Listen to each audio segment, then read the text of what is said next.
Согласитесь, что многие люди хотят заниматься спортом или же отдать своих деток в спортивные секции, однако не могут позволить себе этого из-за финансового положения.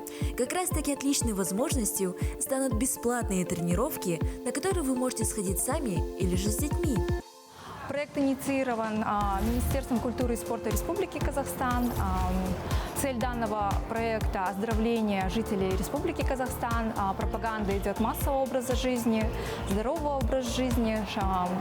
Идет у нас по 5 видам спорта, таких как скандинавская ходьба, карате, бег, настольный теннис и фитнес. Программа работает у нас в 7 городах Казахстана, таких как Талдыкурган, Петропавловск, Актау, Нур-Султан, Алмата и Шымкент.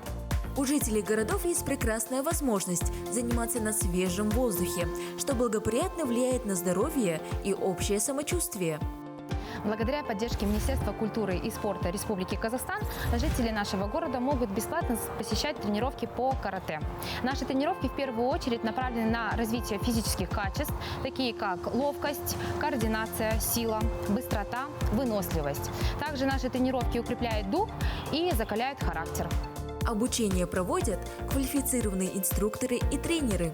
Они открыли в парке Президента такую прекрасную программу для детей и взрослых, и вообще для всех желающих на свежем воздухе, что мы бегаем, прыгаем. Вот. Так что приходите к нам, мы будем рады вас не только оздоровить, но укрепить, а может быть и кто-то пожелает заниматься профессиональным спортом, тоже можно.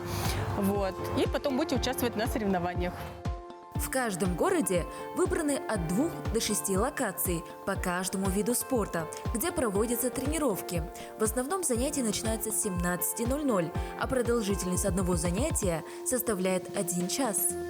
Тренировки в рамках фитнеса в проекте «Доступный спорт» проходят так же, как если бы это было в зале. Единственное отличие – бесплатно. То есть на них может, в принципе, прийти любой участник, любой желающий. Никакое дополнительное оборудование мы для этого не используем. Ну, условно говоря, это занятие outdoor. Теперь вы знаете, что можете пойти заниматься спортом вместе со своими детьми совершенно бесплатно. А занятия проходят 2 раза в неделю – вторник и четверг в 7:00 и в 19:00.